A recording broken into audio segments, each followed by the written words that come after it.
Түм өндөд Сүхбаатар аймгийнхаа иргэд та бүхэнд морлон ирж буй шинэ оны халуун мэндийг хүргэж байна. Өлөн одож байгаа 2013 онд Сүхбаатарчууд та бид ажил хөдөлмөрийн ололт амжилттай олон сайхан шин зүйлийн эзэд боллоо. Мал аж ахуйн дээр суурилсан эдийн засгт Сүхбаатар аймгийн хувьд малаа 4 төрөл дээр нь өсгөж түүхэнд байгаагүй өндөр тав буюу 2,500,000-ыг давууллаа. Хүн ам маань өсч өрх гэр маань 1700 гаруй өрхөөр өслөө. Үнэхээр хүн бүрийн хүчин зүтгэл, айл үлийн хичээл зүтгэл байвал аймгаа яаж хөгжүүлэхийн үлгэр жишээг бид өхөн улс орондоо үзүүлж чадлаа. Энийг маань Монгол Улсын төр засаг, Монгол Улсын засгийн газраас өндөр өрнөлж Монгол Улсын шинжлэх аймгаар тодруулсан явдал нь нийт Сүхбаатарчууд та бидний хамтын хөдөлмөр зүтгэлийг одоо үр дөөн гэж ингэж үзэж байна. За миний Сүхбаатар аймгийн засаг даргаар хамлагдаад та бүхэнтэйгээ 6 дахь шинжилгээ тэмдэглэж байна. Энэхүү өнгөрсөн 6 жилийн хугацаанд зүүн бүс нутагта үнэхээр ямар амжилт үзүүлдэг, улс орондоо өмнө хүлээсэн үүргээ яаж биелүүлдэг та бид харуулж чадсан гэж ингэж үзэж байна. Өнгөрсөн жилүүдэд хүн өсч, өрх гэр өсч, мал өссөн.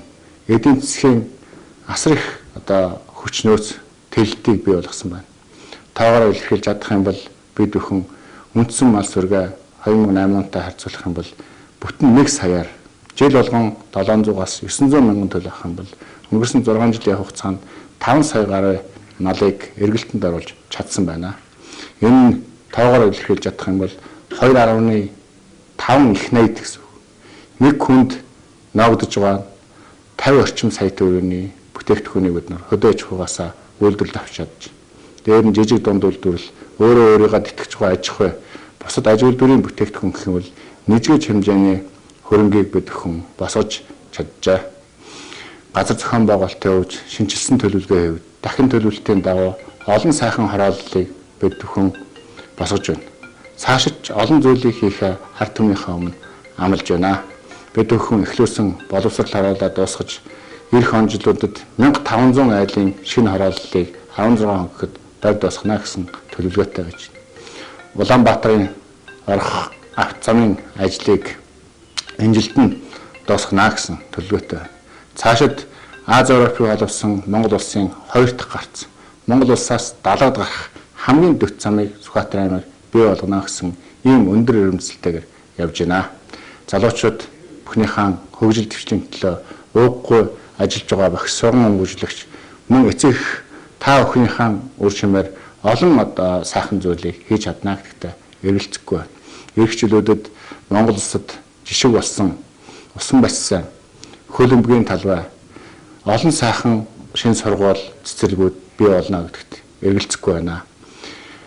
Ирж он бидэнд энэ хэмжээний өгөөж өгнө гэдэгт эргэлзэхгүй байна. Та бид өнгөрсөн он жилүүдэд олсон ололтоо улам баттгаж эх он жилүүдэд улам их хийж бүтээн гэдэгт та бүхэнд ард иргэдтэй итгэлтэй байна. Хамтын ажиллагаа сэтгэл байгаад зүтгэл байх юм бол бүх зүйлийг хийж чадна, босгож чадна гэдэгт та бид нэгэнт зорилгоо нэгтгэж чадсан. Ингээд Сүхбаатар аймгийнхаа нэгт ард иргэд Сүхбаатар аймагтай ажил амьдралаа холбож ирсэн нийт хүмүүс Сүхбаатарын төлөө өгсөн зүрх сэтгэлтэй бүх хүмүүст аз жаргал хамгийн сайхан бүхнийг хүсээл ард түмэн та бүхэн эрүүл сайхан аж төрхийн төлөө энэхүү хондгыг өргөж шинэ оноо сайхан үдээрээ